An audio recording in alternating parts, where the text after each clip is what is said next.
Got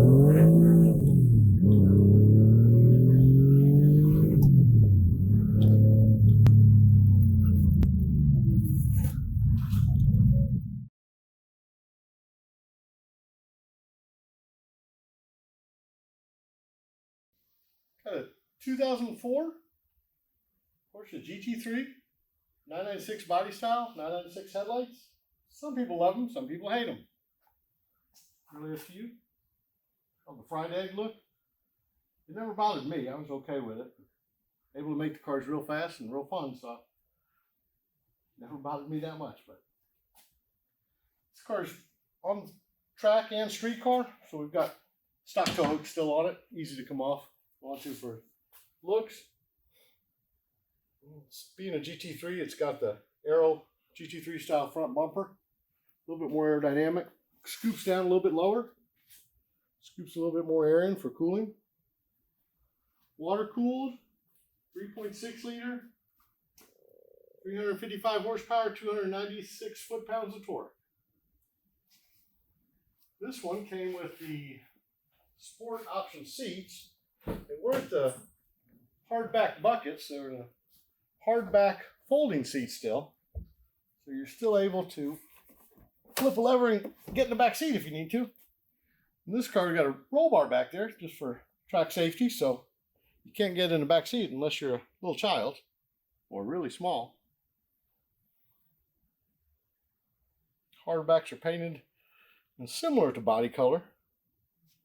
Still a really comfortable seat for the track and really comfortable for driving around the street too. The one-piece race buckets they have are a little bit lighter, so it's a little bit better for the lightness, but not quite as comfortable getting in and out on a daily basis if you're driving around on the street. Inside the car, it's pretty much standard 996, 6-speed transmission. Done a couple of upgrades for a little rest dead pedal over there. Added the roll bar and a fire extinguisher to it, but other than that, it's pretty stock inside.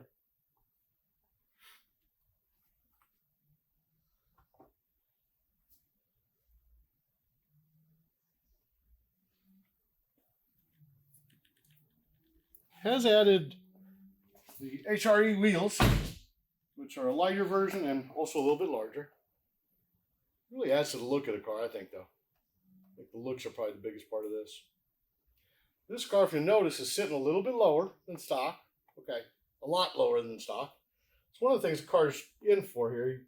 The customer who currently owns it's a longtime customer, recently bought it, and the car's actually sitting a little bit too low. Previous owner had it really low to the ground for low center of gravity, but the suspension needs a workable the suspension needs to work underneath the car to provide optimum traction for it. And being this low, there's just not enough travel in the suspension for it to physically do its job and still keep the tires in contact with the road. So we're actually going to raise the car up, which will make it easier to drive and handle better, which sounds funny and everybody thinks it's got to be as low as possible to handle good. But it will actually handle better once we raise it up about probably an inch and a quarter higher than what it is now. A couple other things on the suspension we're going to update and upgrade. Right now it's got the original version, like Carrera Cup style suspension under it, which is adjustable for height via the collars, and the GT3s also had the adjustable suspension as well. Out back we've got the big wing. This was standard on the GT3s in 2003 and 2004.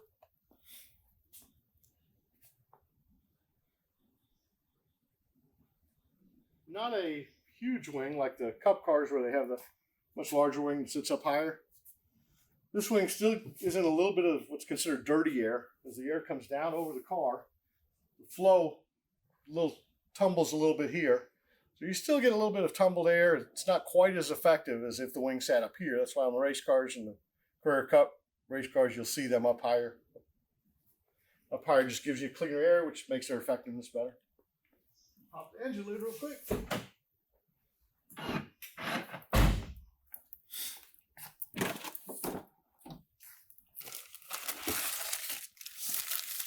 washed it here recently and forgot to leave a bag on it.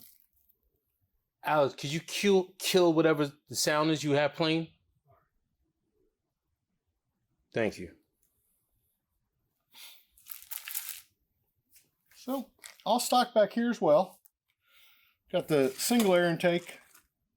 Comes through the vents on the top of the spoiler. Goes inside this area of the spoiler. All comes out to this intake, goes straight in an air cleaner. So there's no heated engine air that actually comes into the engine for air induction. It's all cool, fresh air. Actually results in a little power increase for the car, which makes a difference. Other than that, pretty standard, water-cooled 3.6 liter. You look from this angle, here are the air intakes. In the race car versions, they actually had a little lip here that you could add. Actually resulted in a little more ram air effect. Didn't make much of a difference, slower speeds, say anything under 35, 55 miles an hour.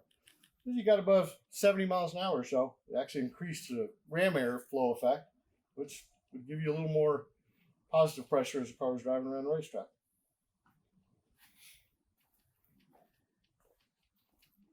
Sides, you have the rockers. Create a little different look to the car. A little lower stance for it, just by dropping the body a little bit lower. As well, it creates a little more aero effect by keeping the air underneath the car rather than letting it spill out from underneath the car.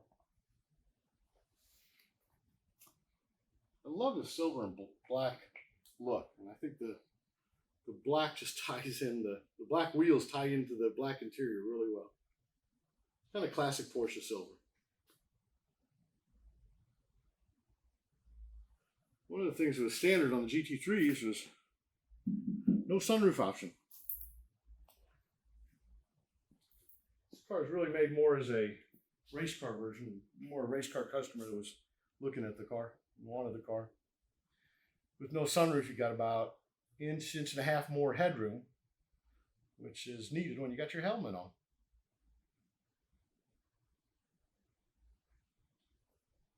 And that's about all we got for this one. Have a great day.